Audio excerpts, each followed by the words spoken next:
Greetings, everyone. I am Tieesha Essex back with another great video. Tonight, you are in for an absolute treat. You are joined by my Cincinnati sister, Nadia Ruff, and you know her as Urban Farm Sister. How are you doing tonight, Nadia? I'm doing awesome. How's everyone doing tonight? Everybody's doing great. We are live. And if you don't know Nadia, oh my gosh, I could sing your praises all day. But in a nutshell, not only is she my sister, she is our sister who started out as a entomologist, infectious disease investigator, and she is the owner of Kiwi Produce in Cincinnati, Ohio, as well as the founder of Agri Academy. Can you tell us about your ventures and just have us just doing the applause for you because you are so great? Oh yeah, my adventures into agriculture and science started when I was a young child. I've always been interested in science, insects, animals. And what's it's really funny is that I lived in a city. So when I would say like, I want a farm and all this stuff, my parents looked at me like I was crazy because I lived in the city. We didn't live in the country or anything.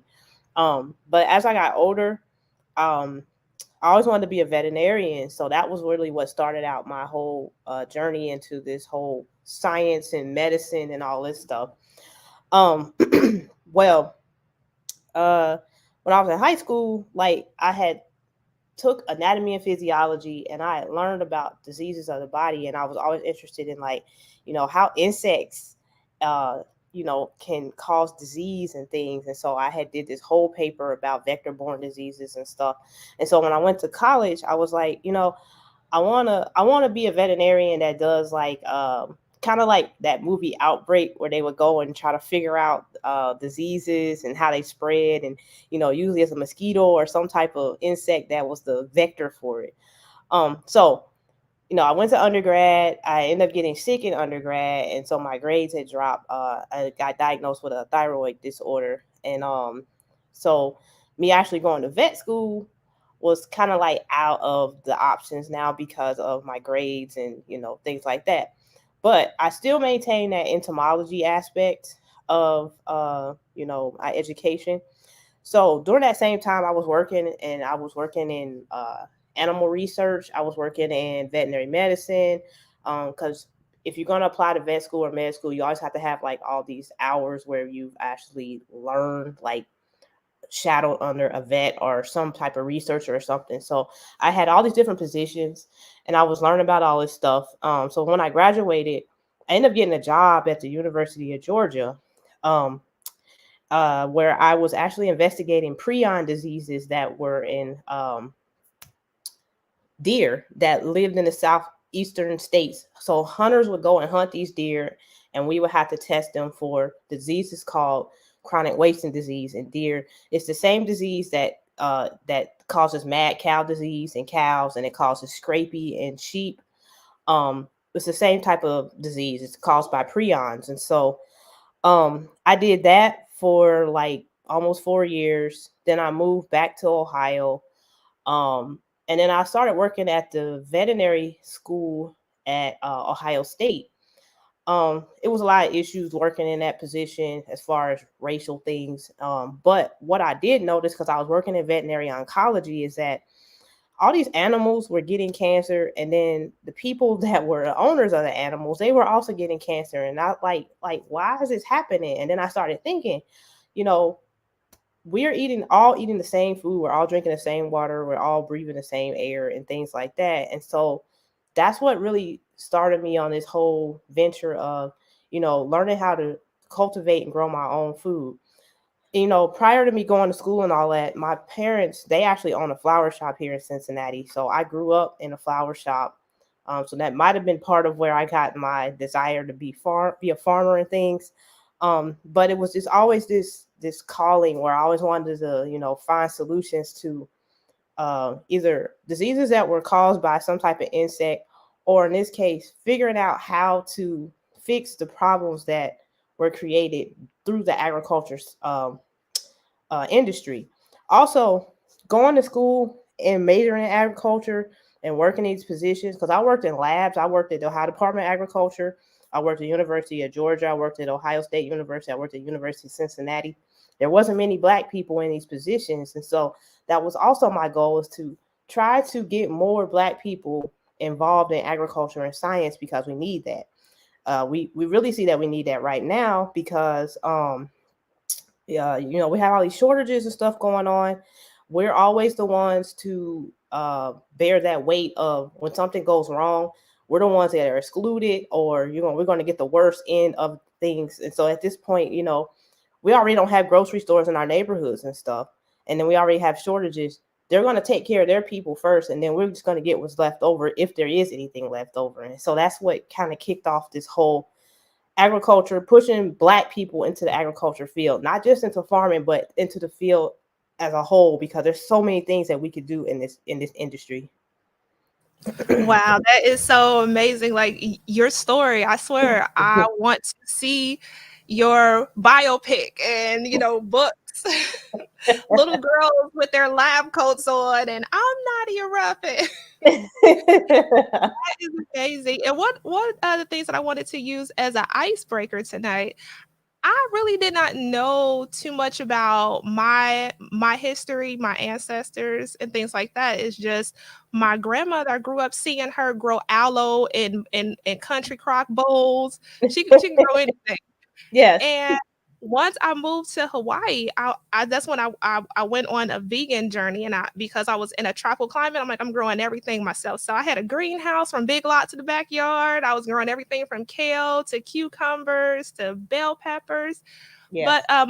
my mother, she sent me an article that featured my great great grandfather, and as I shared with many, my maternal roots are here in Georgia. So Okay. tonight, I thought it would be appropriate, and Nadia, I wanted to share this with you as well. This is an article that featured my great grandfather. This is my great great grandfather here. He's up in this was his land up in Conyers, Georgia. Okay. And this article here was written about him once he moved to Cincinnati. I mentioned, after he came back from the war, he went ahead and moved to Ohio. So hopefully everybody can see this here. But the title is "Unearthed Bones Create a Scare." Augustus McMullen, 73. Now he is 73. Was enlarging his garden at 15 Parchment Place Tuesday afternoon when he received a shock. This should have said McMullen, but it says Parchment Street. But McMullen dug up a plastic sack of what looked and smelled badly. Patrolman Jack Packett, District 4, responded, did some more digging, and exhumed 5 more 1 pound plastic sacks filled with similar contents. He radioed for the homicide squad. Detective Bob Bloom, Bob Meisner, and Bernie Kursker responded, expecting to see a grisly work of a mad murderer. They took the plastic sacks to the morgue. Further investigation revealed the previous owner of McMullen's home worked for a meat packing firm. Several hours later, Dr. Frank Cleveland, Hamilton County coroner, ruled that the contents of the plastic sacks were chicken parts and other animal meat. This is him, 73 years old. I'm telling you, when I talk to um, older people who are farming and things like that, they say the soil, the earth keeps them young. Yes, it And the man to be does. 73 outside working, enlarging his garden. There's something in growing your own food that is the key, the key to the fountain of youth. Yes. Well, I noticed that because I purchased an empty lot here in Cincinnati, and I turned it into an urban farm. And I'll have older people walking past, and they'll see me out there. And I done had so many conversations that I think I would have never had with these individuals had I not set that up. But the first thing they tell me is like, "Oh man, I remember when I used to live in Georgia or Alabama, and my parents and we used to harvest our own stuff, and I wish we could do that. We could start doing that up here again, because they said the food was so much better." And they'll start telling me about all their little, this is their history and their family and their heritage. And it's like, yeah, if I had never set this up, I would have never even gotten this knowledge. Like, there used to be a lady that lived across the street from my lot. Her family were actually sharecroppers in Kentucky. And so they used to live in Kentucky, and so she would tell me the stories about her being a sharecropper. And so that's when I was first starting out in 2013. So I would plant stuff, and I would have her tell me if it was looking right and all this stuff, because she had grown a whole bunch of different crops, and then she would give me all these pointers and all this. And so she would just sit on her porch and she was like, I just enjoy watching the stuff grow. And like, she would just sit there and they would watch it for me and things. And it was just like, like it opened up a whole nother world that I would have never been privy to had I not set any of this stuff up.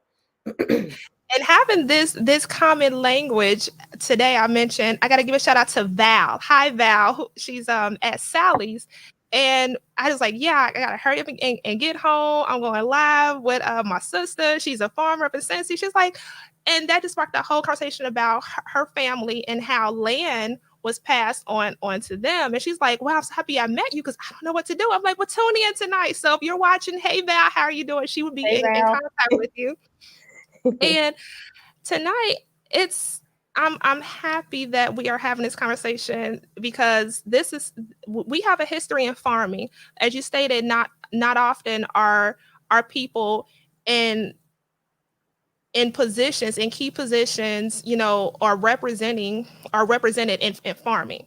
And we had our first comment tonight, and I was going to erase it, but Nadia, I thought about you immediately because whenever we get together to discuss constructive things and things for our people after all of the terrorism that not only we in this current generation have endured and probably our descendants will endure, but what our ancestors have endured. So since someone wanted to be on the summer jam screen, it was 80 degrees here in Georgia today, so it's hot, baby. I'm turning the fire up on you. And remember, Nadia, with your work, you're not bothering anybody, you're not trolling, you're minding your own daggone business. Started, constructive avenues for us to become empowered and to claim our place in agriculture. What can you share? What have you been through, on your plight?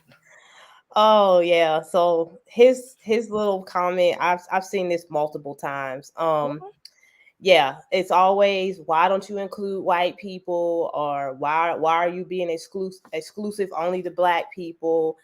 And I used to try to argue with them, and I was like, I don't know, I don't owe these people any explanation. They know the history. They know the history of what their people have done. And then yeah, like him, he's claiming he's Irish and things like that. But what happens when they come to this country? An Irish person is going to be considered Caucasian. They're not going to be considered anything other than that. So they're going to get those benefits that Caucasian people get.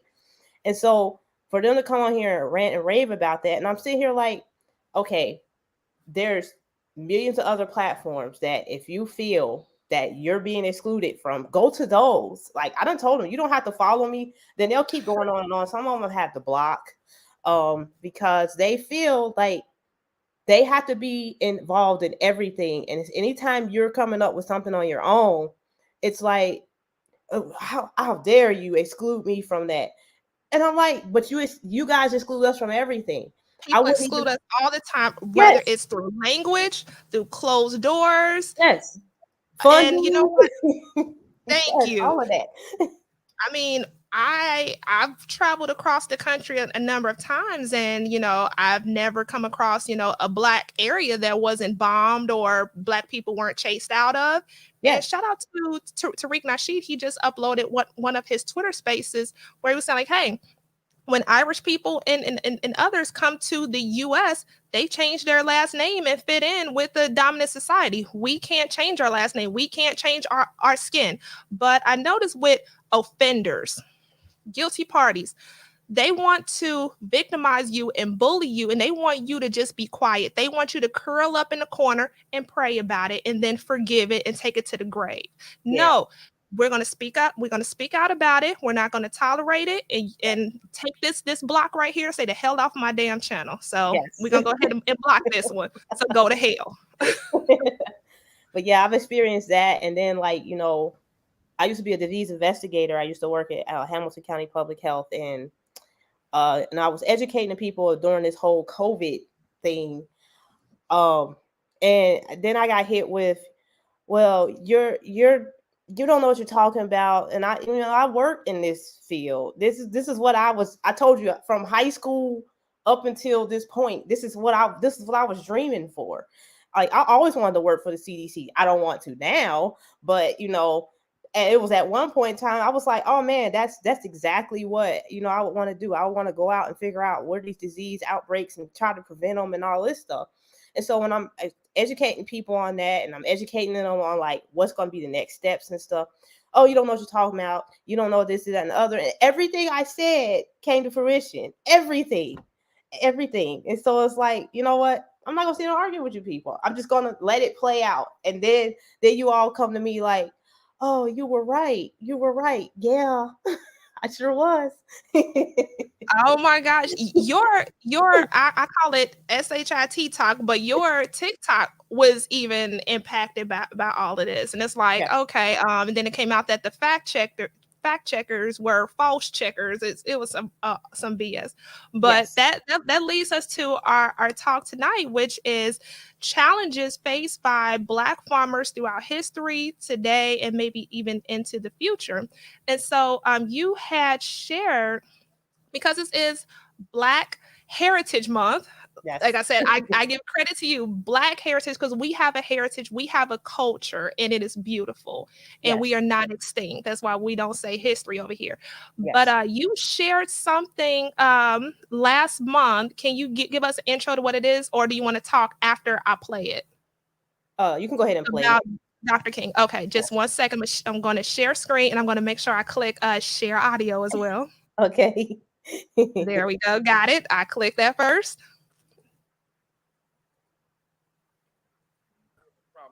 At the very same time that America refused to give the Negro any land, through an act of Congress, our government was giving away millions of acres of land in the West and the Midwest, which meant that it was willing to undergird its white peasants from Europe with an economic floor. But not only did they give the land, they built land grant colleges with government money to teach them how to farm.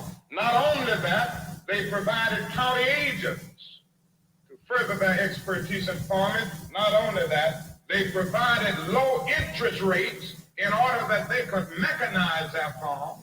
Not only that, today many of these people are receiving millions of dollars in federal subsidies not to farm, and they are the very people telling the Black man that he ought to lift himself by his own bootstraps. All right. At the very same time, Powerful. And there's only one particular speech that they credit Dr. King with, but he was deep. He was deep. Yes. So I'm gonna give you the floor on that one. So yes, I don't think a lot of people understand when he had made that speech, and it was only like a 2 minute. It wasn't really a speech. He was at a church and he was about to kick off the oh, I forget which campaign it was, the one right before he got assassinated. And he was at a meeting and he was making this statement, and it was only 2 minutes long. And it was saying, this is how we got to the point where we are. And so when he was saying, they were giving millions of acres of land away, that was when Lincoln had signed the Morrill Act, which was the Morrill Act, which was in 1862. It was to allow anybody that came from Europe that came over here, they were going to give them land. This is when he also established the United States Department of Agriculture, the USDA. And it was the Homestead Act that was signed also. So the Homestead Act said that they would give these individuals a certain amount of land, and if they farmed it for 5 years, they could have it free. All they had to pay was like this little fee. They were able to farm this land for 5 years, and then it was theirs. They owned it after that, as long as they farmed it for that 5 year period. And so at that time, if you can pull it back up, you don't have to play it again. But at that time, what happened is that millions of acres of land were given to these white individuals that were coming straight from Europe. And it was when they were taking over the West. So they were building the railroads and all this stuff at the same time. And so they were taking away Native American land and they were giving it to these white individuals. And at the same time, around they were freeing black people supposedly. At the same time, and they were giving this land to these white individuals. Well, they were giving us nothing. So during the same time too, this is when we had the sharecropping pop up right after. It was like about 1865 is when sharecropping started to come very prevalent, because they had given us this promise that we were going to get 40. That's where this 40 acres and a mule came from. It was only for freed black people that were living in the north, and it was some land that was over in South Carolina, North Carolina region, along the coast. They had took this land from southern farmers. This is when they were having the Civil War and all that, and so it was kind of to punish them. They were taking their land. Well, they had given this land to these freed farmers, which is probably mostly now the Gullah Geechee people. Um, but they had gave the land, and then when these white farmers said that they would join the North, you know, they would not secede from the country and all this stuff. Then they took that land from those black people they gave it to, and they gave it back to the white people. And what happened is that's when they created sharecropping. So these black people, they were left landless, and they had to find a way to grow food for their families and things like that. So they would sharecrop. Some of these individuals were slaves in these places. So if you can't get land and your owner, now he's your employer, he will allow you to stay there, but you were a sharecropper. And what happened is you would grow all this stuff, and at the end, when you were supposed to get your portion, they would just take your portion from you. And they were still in slavery. This is also when we had the 14th and 15th Amendment come about. So it was a lot of stuff going on in this little time frame. And so when he was saying about they gave them loans, so that the loan thing didn't come about until 1916, I believe. But basically what they did is that they were giving out loans, the same loans that if we tried to apply for it, even now, we get all this runaround before they would give it to us. But they were giving them loans so they could buy equipment, uh, fix up their farms, all types of stuff. And then there was another act that was passed. It was called the Agricultural Adjustment Act, which still exists today, where they actually pay farmers not to farm. And this is how they control the markets. So when you're hearing about now, there's a shortage of all this stuff, know that they're using that Agricultural Adjustment Act now to pay farmers not to farm. So now they're telling farmers to put their land in conservation because they're eroding the soil and all this stuff, and they need to let the land rest, blah, blah, blah. They have all these excuses. But anyway, so to put it in conservation, you get paid to put it in conservation, but you got to keep it in there for 10 to 15 years. So there's farmers being paid for 10 to 15 years not to farm on their land, which is if they're cutting down land that they're using to grow crops on, that's going to cut down on what's available in this country. Now, granted, we import probably more stuff than we actually grow here, but then we also had those issues with the importing. I don't know if you guys recently saw that, you can't get avocados right now from Mexico because the United States has banned them because one of their inspectors was threatened by one of the cartels over there in that region. It's this one little region where the United States gets all their Mexican avocados from, and it's a multi-billion-dollar business right there in this one little, they call it a little what do they call it, county or province, I can't remember what it is. But it's this one little region where it's like perfect land. It's right by a volcano, so the soil is excellent. The temperature stays pretty much the same all year long. So it's a perfect place to grow things. And so the cartels found out about this, and so they started going in there and they started, strong holding these avocado growers because they were making billions of dollars if exporting these avocados to the United States. So, it's going to get really interesting because if they're going to start problems with Mexico, we get a lot of stuff from Mexico. The avocados ain't just the only thing. And if they're going to start those issues, and we get most of our stuff, if they do grow it here in the United States, it comes from California. California's running out of water. They also have all those forest fires, all this other stuff. So, this is a great opportunity for Black people that have land, and you don't even have to have land to actually enter into this agriculture industry. And you don't always have to be a farmer. We'll talk about that a little bit, but I just wanted to give you a guys how we got to where we are now, because there's even a lawsuit right now for money that was supposed to go to socially disadvantaged farmers, not just Black farmers, that's being held up because white farmers filed a reverse racism lawsuit saying that uh, the USDA should not just allocate money to a particular race. They should allocate it to all farmers that are in need. And so the Biden administration had passed some legislation last year. Yeah, they were supposed to start getting their money in June of 2021. And what happened is that these a group of about 13 farmers, and then the banks got into it. Like the white institutional banks got in saying, well, they didn't want the loans being forgiven because then they couldn't make money off the interest that they were going to get from those people over the duration of their 30-year, loan and all this stuff. So this whole thing could be held up for years. And as a result of that, these Black farmers that were promised that their loans were going to be forgiven, now they're starting to get collection notices from the USDA telling them that, oh, your payments are behind. USDA says they were required by law to send these letters out, but they're not going to act on this right now because of this law being, this loan forgiveness being held up in the courts. But the USDA has never been trustworthy. So, they were created in 1862 to discriminate against Black people, and they have held on to that, that way of running that whole organization since 1862. I can't imagine them having any different way of running things, that they're going to eventually start calling those loans and going to start taking those people's land. We went from the early 1900s having millions of acres of land owned by Black farmers, and we had over 1 million Black farmers, to now we're down to, in the last farm census, I think it was about 45,000. This was before COVID.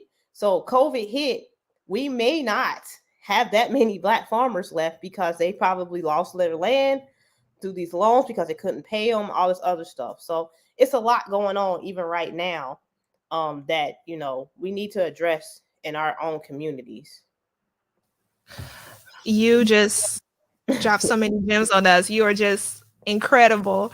We talked about different challenges that Black farmers face, not only through natural causes such as climates and regions and um, diseases and crops and stuff like that, but now we're talking about legislation. And I remember you shared an article where I believe it started here in Georgia with someone named Raphael Warnock, and how that has negatively impacted Black farmers. Can you speak on that? So Raphael Warnock, he's the one that actually brought forth the bill to have the Black farmers receive that um, the debt forgiveness that was supposed to take place last year. If it At first it was Cory Booker that he had brought forth some legislation and he wanted to get it passed, and his had this whole plan of actually giving Black farmers back land. The funny thing is that they always lead these things with Black farmers, but if you get down in the nitty-gritty part of the fine print, it's always says socially disadvantaged farmers.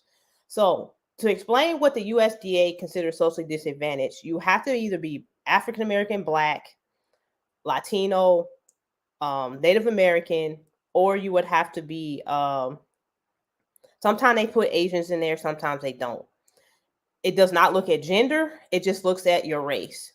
So this was the issue that these white farmers had with the USDA when they came out, when Warnock put forth this legislation, and then when the Biden administration passed it during that COVID recovery plan.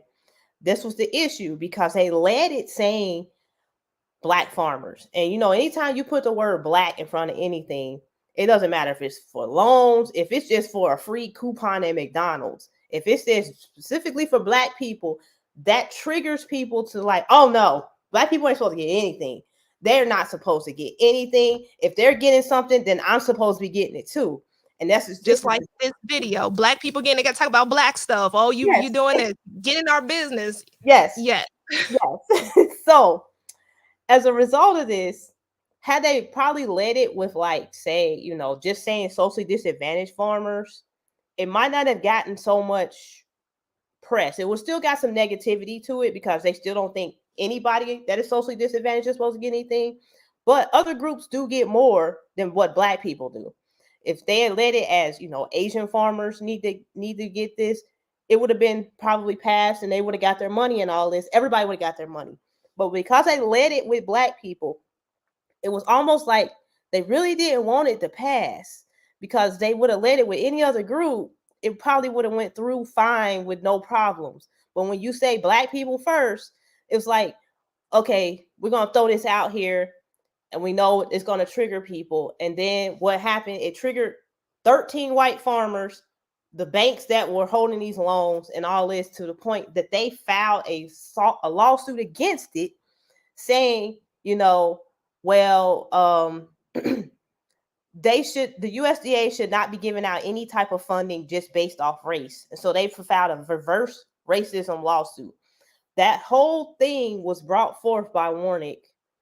And so this is how this has played out. And it's still up in limbo at this point. But he led it, again, putting black farmers first, almost to the point where it's almost like they didn't want to go through. So this could be years of them fighting to get this money, forgiven. And, they're not going to go years without having these bills paid. So eventually they're going to say, they're going to call them in and they're going to be like, you know what? This might take another 20 years. We need our payment. You're 10 years behind, because it you never know how long this is going to take. Ignite. They might start calling them in this year. They might wait 5 years to where you've mounted up so much debt that they're not going to be able to pay it. So then guess what they're going to do? They're going to take the farm, or if they use that loan to buy equipment, they're going to take that equipment or those animals or whatever it is. And that, I think that was their whole plan, to get them all caught up in there. Because you don't see on the news, you don't see any of the other socially disadvantaged groups complaining. You don't see any of that. All you see is articles about black farmers. But it was more Native American farmers that were going to benefit from this than black farmers. But you don't see anything in the news pushing, Native American farmers are going to make this money. They're going to get this money back on these loans and things like that. It's just simply the black ones to create drama and create triggers. And that's what they do. They always throw us in there to create confusion. We heard that before. They'll take both sides of an argument, and the mission is to create confusion, to keep everything up in the air, because when they waste time, it wastes money. And like you said, after the person who is being wronged, who was going to benefit through fighting, their resources are exhausted and they end up losing. And I'm so glad and thankful that you pointed that out. So that brings us to the solution. We can't fight this or wait for someone else to come in and save us. And I'm empowered through your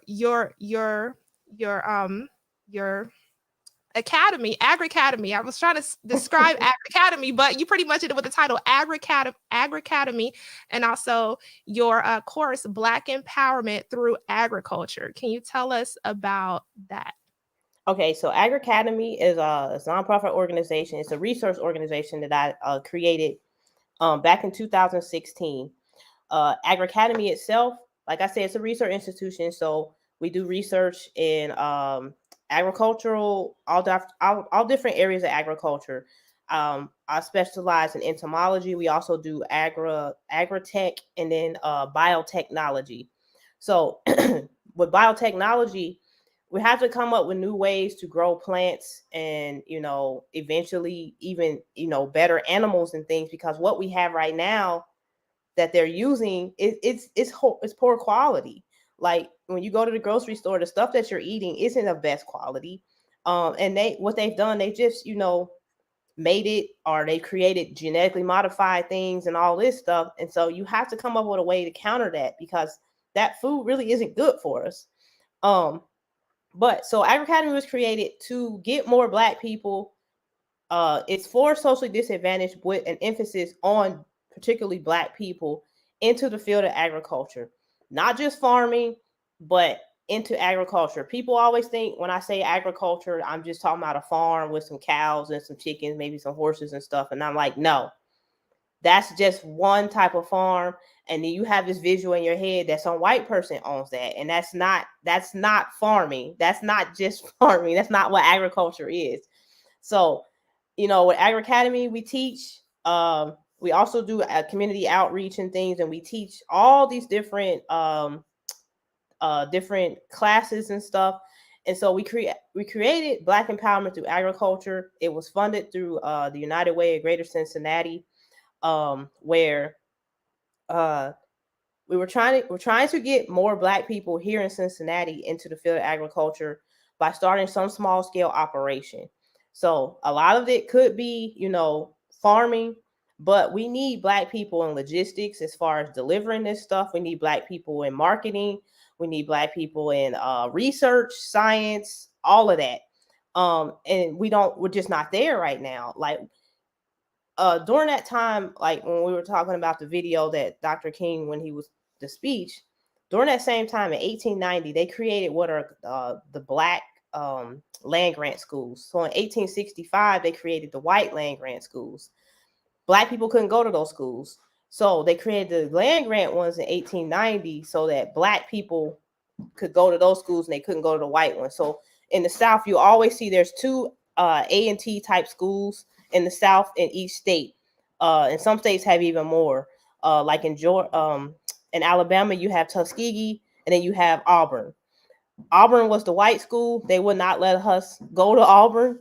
So the USDA created other schools for us to go to. So when I say that, they still had some ownership in these schools. They provided the funding. They didn't give them any land, though. They called them land grant schools. They didn't give them land, but they gave them money to create these schools.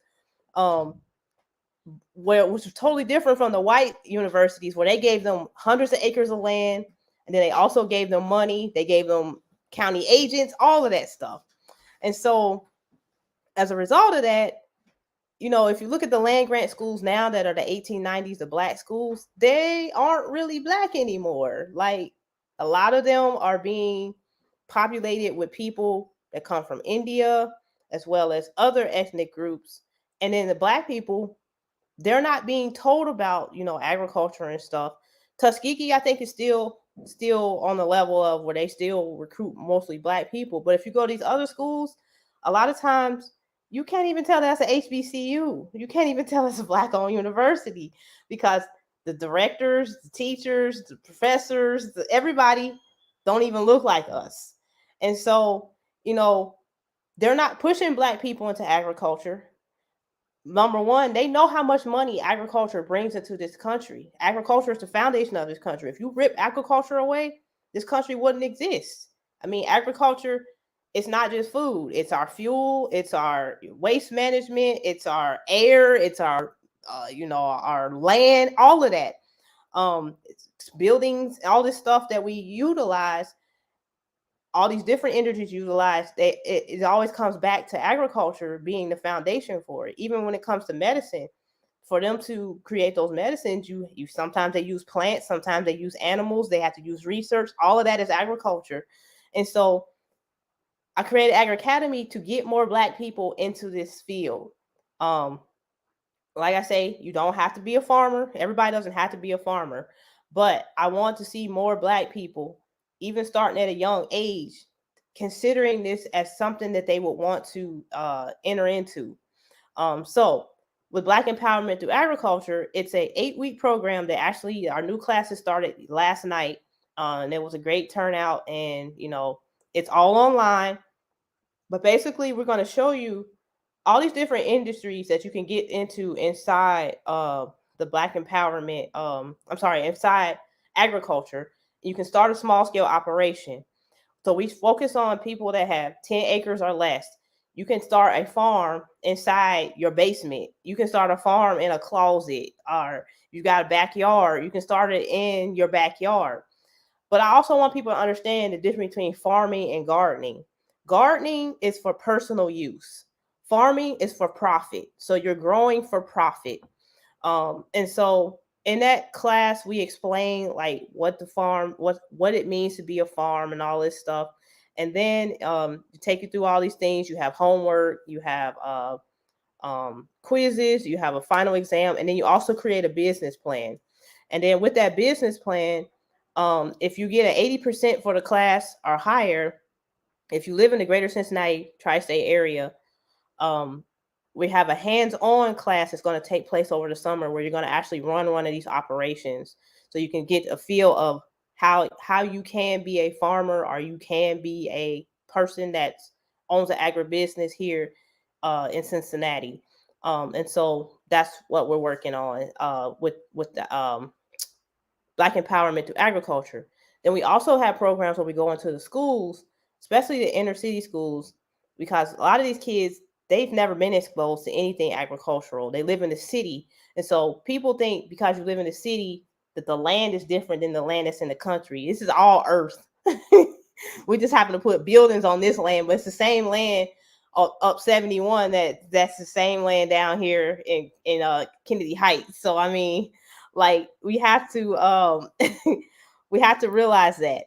We also have to realize that you don't have to start out farming 100 acres of land. Even if you have that, you don't have to farm all 100 of it. Just like I was telling you, you can put some of that land in conservation and be paid for that. There's all these programs and things to do that. You can use it for agritourism, where you have people, they can camp on your land, or you can give guided tours. It's all types of things that you can utilize your land for, that you don't necessarily have to farm it. Now, if you want to farm it, there's a whole bunch of different things that you can be growing different ways. You don't always have to farm in the soil. You can use hydroponics, you can use aquaculture, aquaponics, things like that. You can grow mushrooms. They don't even require you to grow them in the ground and all this stuff. Down here, I'm seeing a lot of solar farms pop up, solar farming. Yes, that's something that we need to get into, because if you're providing power to a community, and then they pay you to provide that power to like Duke and all these other places. And so you get paid for that, and you're not having to do any work. Those solar panels are just sitting there and you're not doing any work. And there's grants out there to help you set that up. There's even some Black-owned companies that set those things up, and we have contact with them and all this stuff, because we're trying to get that for a farmer down in Savannah, and then some people in Virginia and all this other stuff. So these options are out there, but the thing is, nobody's coming to tell you about them. And most Black farmers in the South, they farm cattle. Not saying anything is wrong with cattle, because I like steak and stuff, and whatever. But we all can't farm cattle, and cattle farming is very expensive. It's very labor intensive, and you're competing with people like Tyson, because we don't have any processors. We don't have any Black-owned processors, and there's only 4 main processors here in the United States. And Tyson, and it's another big company. They dominate that market. So if they are growing their own cattle and their own chicken and stuff, and then you're having to utilize them to process your stuff too, they're not going to give you the best price for you to process your stuff so you can make a profit, because they're trying to make a profit also. They're not going to help their competition out compete them. So that's something else we need. We need processors. There was, I think $10 million given out here in Ohio by our governor here for people to start processing companies here in Ohio. Of course, we weren't privy to that. No, but they didn't tell us about that. But yeah, each one of these facilities got $250,000 that they split in half. They gave you the first half to see if you would follow through with what you said you were going to do. And they were just trying to create 130 new jobs, 103. I can't remember. It was 800 something jobs here in Ohio. And this just happened. They just gave this money out, $10 million.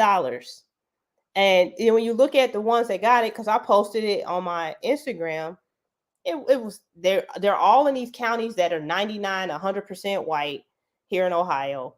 Because most black people only live in the city regions. They live either in Cincinnati, Columbus, Toledo, or Cleveland. And then there's Youngstown, but that's still in the Cleveland area.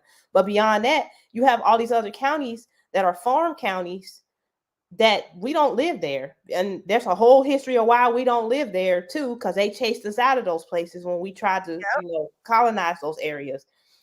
This is whole paper about Cincinnati. It explains like why it even operates the way it does now as it pertains to black people. Every time we tried to establish something, we would get chased out of here, or they would come in and hang us, burn it down. There's riots, they don't talk about that. It's kind of like kept secret, but there's all these papers out where, and you can find even the newspaper articles where black people were thriving here. We had our own school system. And then right after, civil rights and all that stuff, they had to merge it with Cincinnati Public. But we had our own school system. And we were doing great. We were making more money than white people, and they were writing that in their newspaper. Like, I don't understand how these black people are surviving. They're reporting in their paper that they're doing all these racist things to them, and they're still thriving and doing better than them. And it was like, see, they know what they're doing. We ain't got to sit here and explain nothing to them. They know exactly what they do. And so it was like, so looking at that, and then, people are always trying to act like we have to rely on them when we don't. I'm trying to get us to a point where we don't have to rely on the USDA. The USDA is never going to do right by us. We just need to get that in our heads. I don't know why we figure they will, but they were created not to do right by us. But we keep thinking, oh, they're going to do right. They're going to do right. And I knew this whole loan forgiveness thing, it was going to go the way it's going right now. And it's going that way. So with Agri Academy and the Black Empowerment Through Agriculture, we show you how to start a small scale operation that you can, make a profit with, and then also you can build off that. Once you make a profit, you can expand it and scale it up and things like that. I would be a bum if I did not give a shout out to our brother Chandler. Hey, how are you doing? I remember he called me back in I had just got here to Georgia. He was like, "There's a sister you need to talk to because I see people out here spreading misinformation about elderberries." And yes, yes. Shout out to him. Yes. And brother Robert Shropshire. And I have to give a shout out to our mods. Thank you, Michael.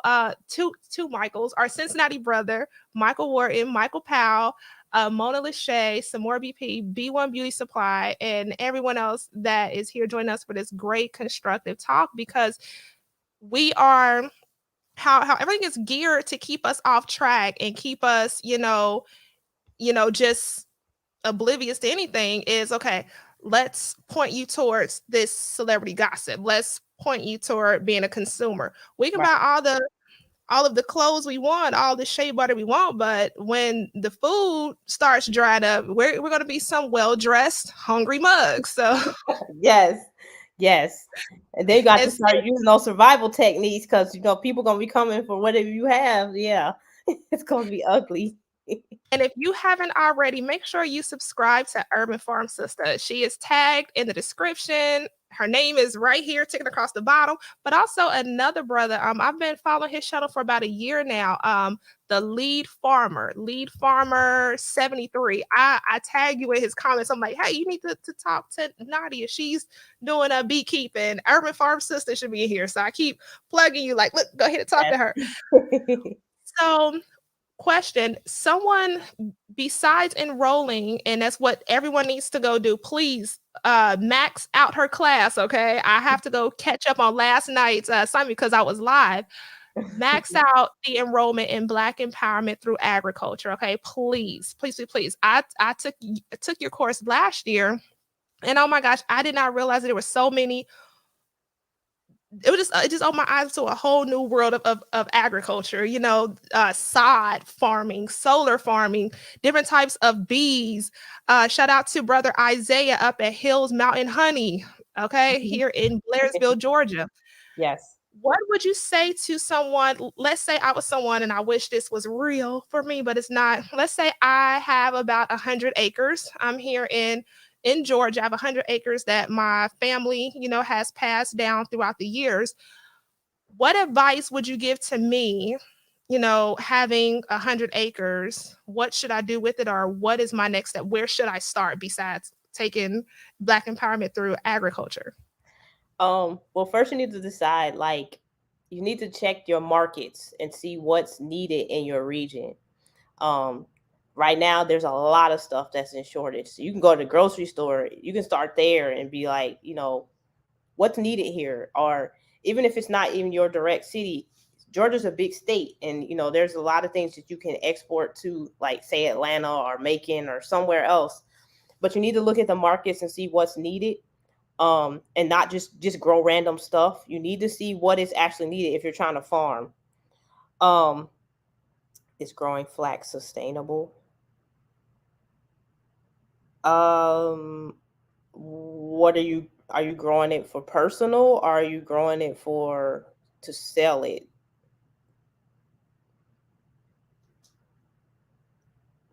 But I'll let her answer that. But you need to figure out what is needed in your area, or what's in high demand even throughout the United States at this point. Um, like I told you, the avocado thing, that's going to be an issue. So if you live in places like California, or if you live in Florida, or you live in southern part of Georgia, if you don't really experience a frost where you live, so if you live in zone 8 and 9, you can actually grow avocados. If you live in zone 8, you might have to keep them in a greenhouse, because I know at sometimes there have been frost in those regions. But if you live like in the southern part of Florida, Miami and things like that, in that region down there, they grow great. I mean, there are some growers in California that are actually growing avocados. Um, that's a market that you need to get into. Flax to sell, flax milk, flax oil, feed. Again, that would be something you have to see if that's something that's needed in your region, or if there a high demand for flax right now. It may not be. Um, it takes quite a few months for that to grow, and then you have to harvest it. And I don't know if you have all that technology to do that, to harvest and all that stuff.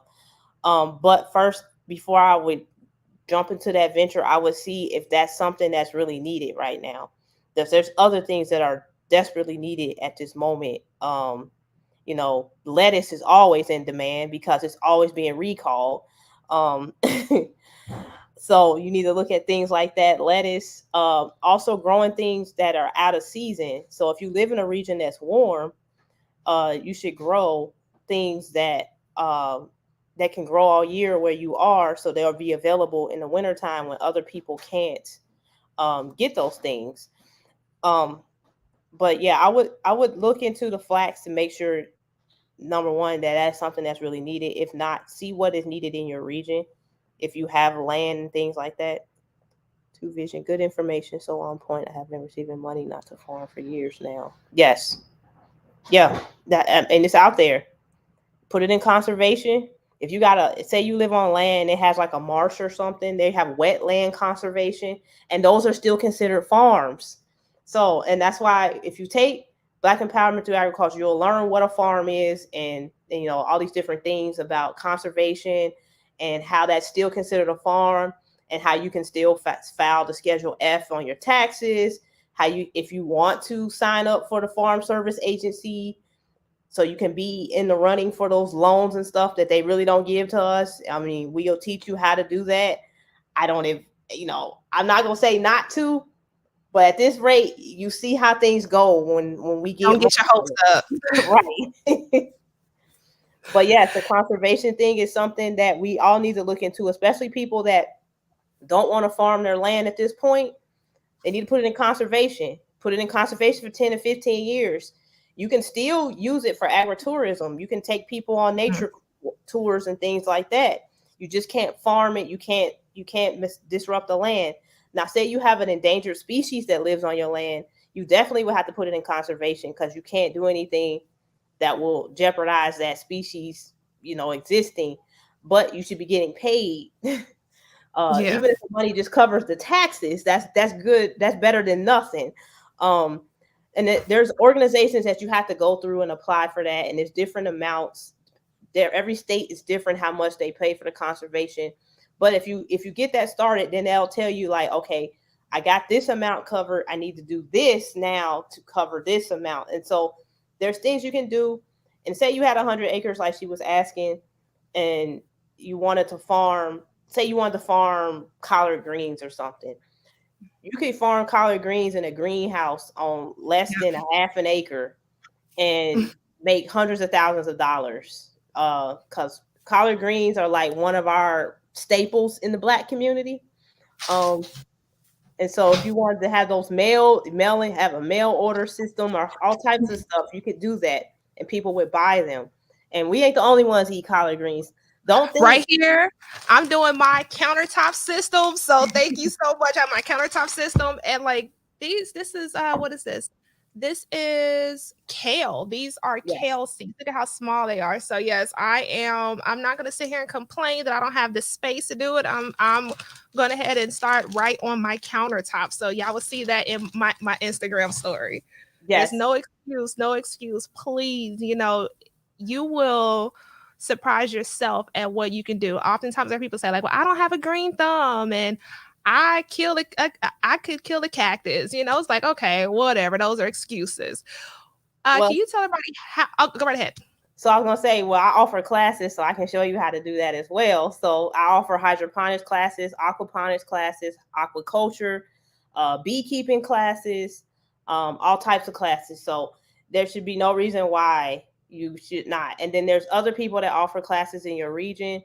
If you're on Facebook and stuff, you look through those groups and see if there's there's a black beekeeping group, and we're like beekeepers across the United States. And so some of them will come right to your home and show you how to set up beekeeping. Some of them do it for free, and then some of them that's their business. So you need to, make sure if what they are, if you're going to pay them and things like that.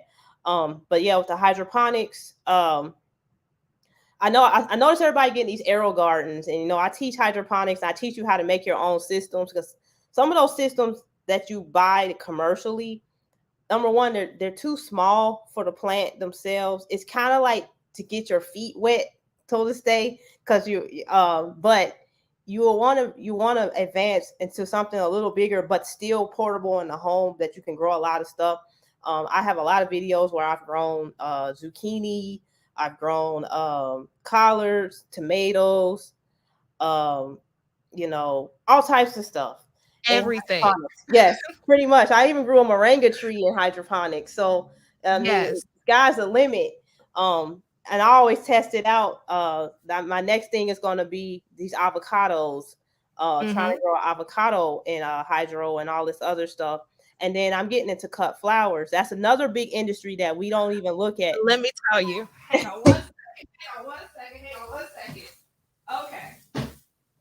Cut flowers. When you mentioned your parents, that they had a flower shop, so I received this flower here from my, Yeah. my sweetheart on a coma day, and apparently this is a forever rose. It lasts up to a year. So I researched the company behind it, and I believe like they launched and went into like the millions after the Kardashians, shared this rose on social media, and I'm like, oh my gosh. And I saw a DIY similar to it. Y'all know me, I'm all about the DIYs. It's just cut flowers dipped in, I think, soy wax It's glycerin. or something like that. Glycerin. Okay. They There preserve it them. is. They preserve There them it in is. glycerin. There And it is. so yeah, they preserve them in glycerin. But Mhm. that rose, that rose came probably from Ecuador, so it was A farm. imported Yep, from it did. it came from Ecuador, and then they sprayed a whole bunch of pesticide on it before they got to you. And so that's the issue I even we talked about that because we talk about the cut flower industry in the class as well. But that's a major issue is pesticides, and that, I'm an entomologist, so I try to teach people how to organically control things that are going to feed on their plants. But pesticides are a major issue because that can either cause death, disease, mutations in your DNA, all types of stuff. And people use those roses, like you have your rose there. They'll use those roses. They'll put them in their bath water. They'll put the petals and stuff in there. They'll put them in, put them on their bed. They'll put them on cakes and stuff, like when they're celebrating, not realizing that I saw that. these things have chemicals on them, and they have Yep. not. They were never intended to be used that way. You were just supposed to look at it in the vase, and when it died, throw it away. They don't Yep. even have to. There's no regulation on them because Mhm. they were not supposed to be used as consumable items. They were just supposed to be used Exactly. as little art pieces. Then you just get rid of once they die. And so, we've exposed ourselves to all these things. When I see those videos where the women tell them, and they go viral, telling people to make rose oil, Oh, and when they boil the rose petals from the petals that they got from like Mother's Day or something, I'm like, mhm. no, don't do that. Even boiling like orange peels, I'm like, that's not organic. Don't do that. And they'll like breathe it in and like I'll have a small spot at Yes, home. This one on in the box on the insert, it says it's supposed to stay in the box, and that's what it stays in the box. I'm yes. like, okay, I'm gonna leave it in the box. I'm gonna leave it alone. But you But see how you see, there's a whole industry and how we have knowledge within our community. Yes, but you see how that you said that one rose went viral because Mhm. they found a way to keep a dead rose from actually Mhm. decomposing. And they went made millions of dollars with that because the Mhm. Kardashians got wind of it. Now think of Yep. that. We send flowers for all types of occasions and all this stuff, but we are not Mhm. in the cut flower or the flower industry or the plant industry. And everybody Mhm. got house plants now. Yep. We ain't growing our own house plants. We're buying them from these people that don't even respect us. Because that was a big issue on my social media, because I have all these people that follow me, and that was one of the things, is that one of the major people that they would buy their house plants from didn't even want to feature Black people on their website. And so it was this major thing. And I was like, y'all don't have to sit there and argue with them. Girl, y'all take some cuttings and start your own plants. It ain't this hard. I feel like sometimes you guys want to be accepted by these folks. I don't need their acceptance. I want to do my own stuff. So there's so many things that we can get into. That like, there's the house plants, there's the cut Mhm. flowers, and then getting them back and forth, all this other stuff that people never looked at. Like, oh, you're right, that is an industry. They're making billions of dollars. Mhm. Billions. Roses alone makes multi-billion dollars every year, just roses, from Valentine's Day, Mother's Day, to weddings. Yep. Billions of dollars they come from South America, and roses grow here in the United States. Like I told you, it's Mhm. the same earth, same land. They grow here. If you got roses in your front yard, roses grow here, so they grow here. It's just a certain way you have to grow them. You have to harvest them and stuff. But they grow. And if you're good at growing your roses in your front yard, you'll be good at growing roses for cut flowers and things like that. So we just have to look. We have to think outside the box. We can do this. We can do these things. We just have to want to, but also we have to have somebody presenting these things to us. And that's the major issue, that we don't. Personal Kid said, Nadia, I definitely will contact you. I had major issues with be more into hydroponic leafy greens like kale, Yes. cilantro, and I'd like to. And okay, that's fine. Like to get into growing. So yes, how would someone get in contact with you for consultation? Because you offer consultations as well as courses, and you have a wealth of knowledge on your YouTube channel. So I'm going to scroll through your YouTube channel while you tell everyone about that. Okay, so you can get in contact with me. My email is Nadia Ruffin at agracademyinc.org. And we can schedule consultations. It depends. The price ranges depends on if you're organization or if you're individual, as well as if you're trying to set up a farm versus just personal gardening. So we have to figure out which one you're doing to let you know the price of that. Also, for the classes, so I'm moving all the classes to the Agri Academy website. So I'm trying to get them up by March, especially the gardening ones, since everybody's going to be in full swing by March. Most people are in different zones. They're already starting to garden and they're going to be outside. So I'm going to have an entomology class. Then I have beekeeping.